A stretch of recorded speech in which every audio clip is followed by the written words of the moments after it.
یہ قرآن ایک بابرکت کتاب ہے جسے ہم نے آپ صلی اللہ علیہ وسلم پر نازل کیا تاکہ لوگ اس پہ غور اور فکر کریں اور تاکہ اہل فہم اس سے نصیحت حاصل کریں۔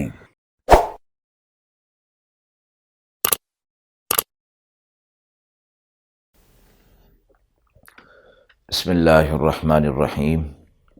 السلام علیکم ورحمۃ اللہ وبرکاتہ۔ ناظرین کرام، درس قرآن مجید کے آج کے اس پروگرام میں ہم سورۃ الانفال کی آیت نمبر 11 تا 14 کا ترجمہ اور تفسیر پیش کر رہے ہیں، اور آخر میں پوچھے گئے سوال کا جواب ہوگا۔ اعوذ باللہ من الشیطان الرجیم، بسم اللہ الرحمن الرحیم۔ اذ یغشیکم النعاس امنة منه وينزل عليكم من السماء ماء ليطهركم به ويذهب عنكم رجز الشيطان وليربط على قلوبكم ويثبت به الأقدام إذ يوحي ربك إلى الملائكة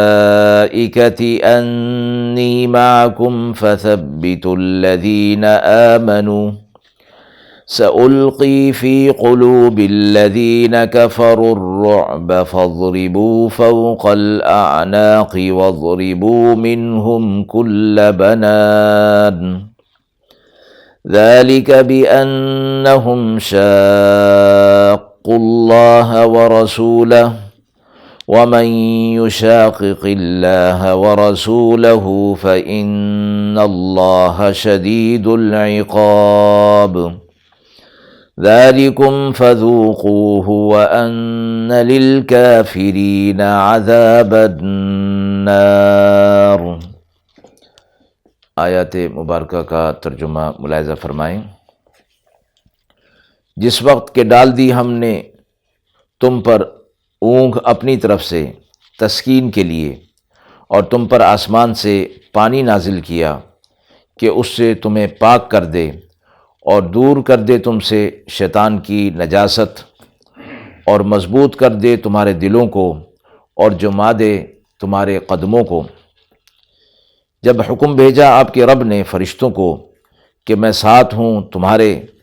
سو تم ثابت دل کرو مسلمانوں کو، میں ڈال دوں گا دلوں میں کافروں کے روب، سو مارو گردنوں پر اور کاٹو ان کے پور پور۔ یہ اس لیے کہ وہ مخالف ہوئے اللہ اور اس کے رسول صلی اللہ علیہ وسلم کے،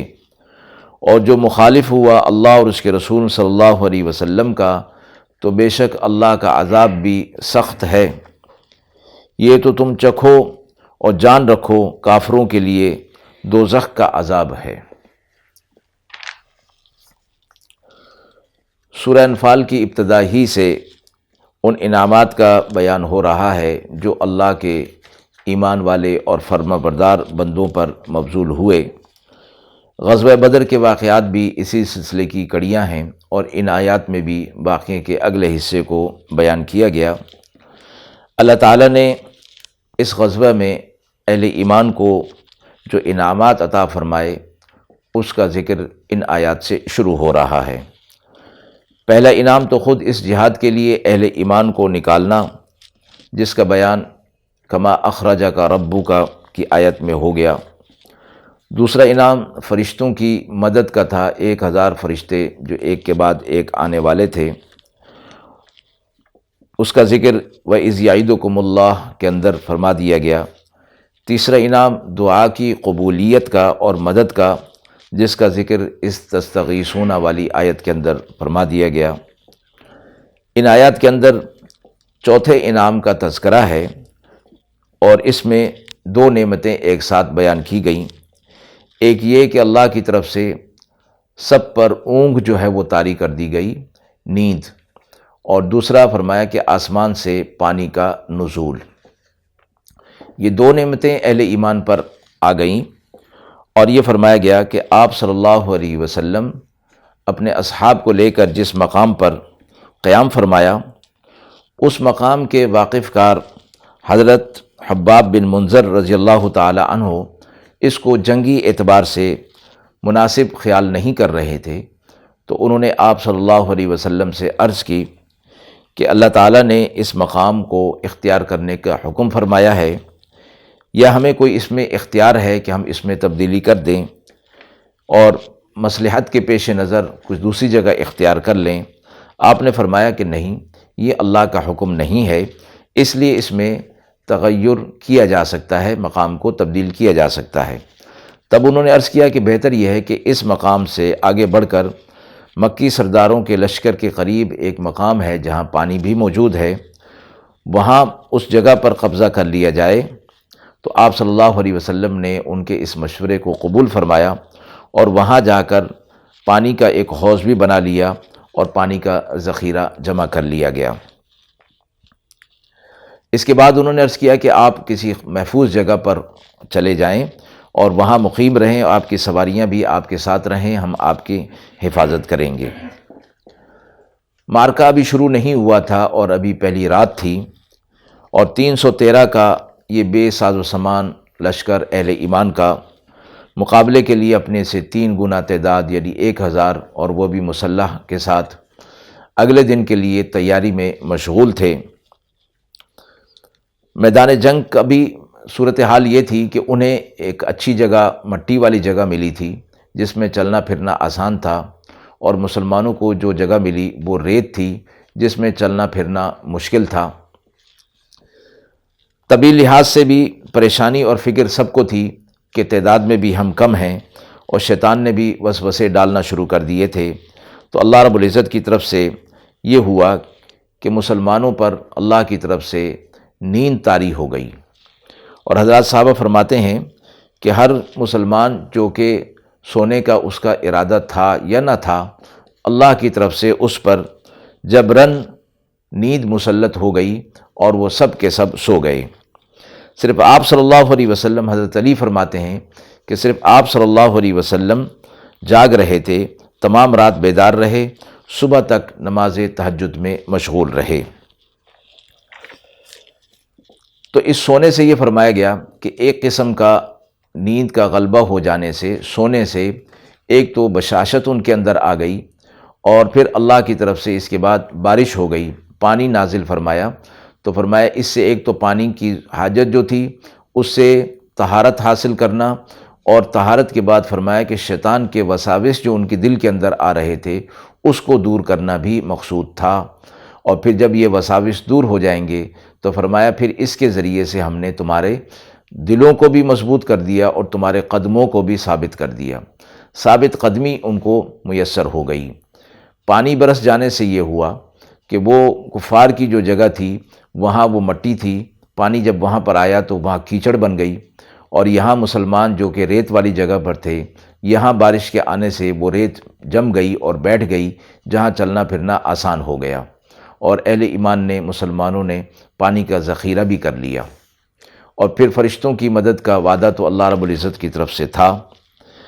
اس کے بعد اگلی آیت میں یہ فرمایا کہ پھر ہم نے فرشتوں کو حکم دیا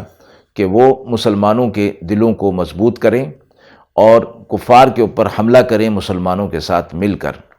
فرمایا اللہ رب العزت نے انہیں یہ تصرف دے دیا تھا، اور ظاہری اعتبار سے بھی کہ حضرات صحابہ اکرام کے اقوال میں یہ بات ملتی ہے کہ انہوں نے فرمایا کہ ہم نے کالی پگڑی والوں کو اور سفید پگڑی والوں کو دیکھا جو ہمارے ساتھ مل کر اس جہاد کے اندر حصہ لے رہے تھے اور ہمارے ساتھ مدد کر رہے تھے۔ تو فرمایا کہ یہ ان کو حکم دیا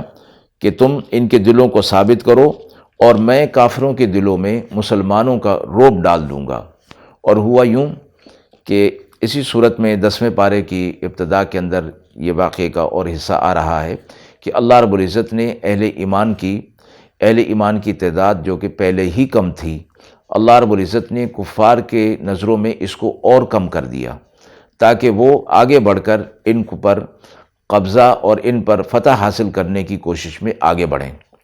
اور اہل ایمان کی نظر میں بھی ان کو کم کر دیا تاکہ اہل ایمان یہ نہ سمجھیں کہ وہ تعداد میں بہت زیادہ ہیں اور پھر ان کے دل کم ہمت ہونے لگیں اور پست ہونے لگیں، اور ادھر سے ان کے ساتھ فرشتوں کا جو لشکر تھا وہ پھر تعداد ان کی بڑھ گئی۔ حضرات صحابہ اکرام نے ان کا مشاہدہ کر لیا کہ وہ ان کے ساتھ ہیں، تو فرمایا کہ ان کی گردنوں پر مارو اور ان کے پور پور پر وار کرو تاکہ یہ جنگ کرنے کے قابل نہ رہیں۔ آگے اس کی وجہ بیان فرمائی کہ یہ اس لیے ان کے ساتھ ہو رہا ہے کہ اللہ اور اس کے رسول صلی اللہ علیہ وسلم کی انہوں نے مخالفت کی،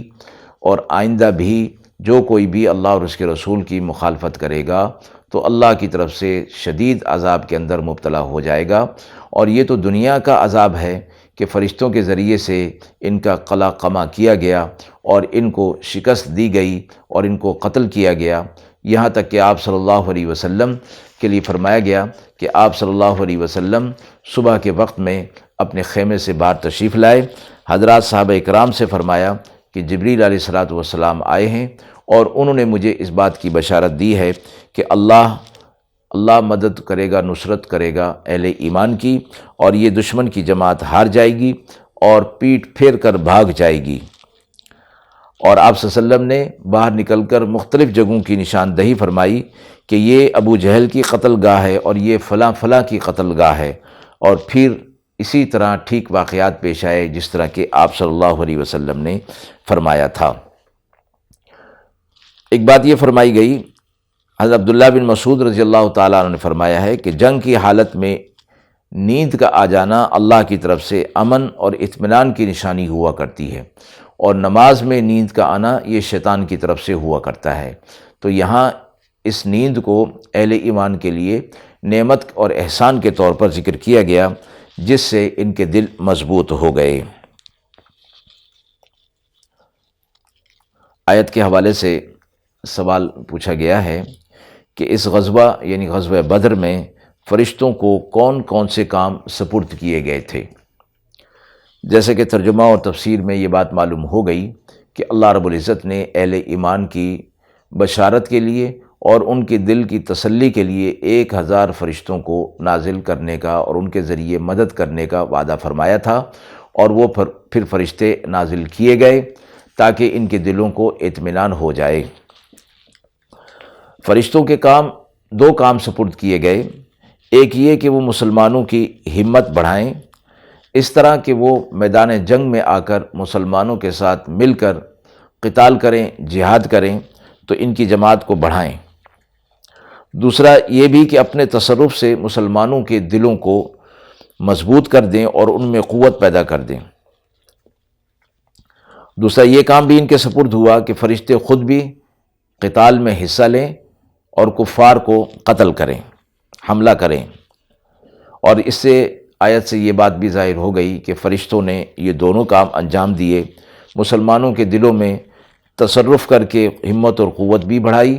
اور جہاد اور قتال میں حصہ بھی لیا۔ اور اس بات کی تائید احادیث کے اور اقوال اصحاب سے ہوتا ہے کہ انہوں نے جنگ میں اس چیز کا مشاہدہ کیا اور آپ صلی اللہ علیہ وسلم سے پھر اس کا تذکرہ فرمایا۔ وآخر دعوانا ان الحمد للہ رب العالمین۔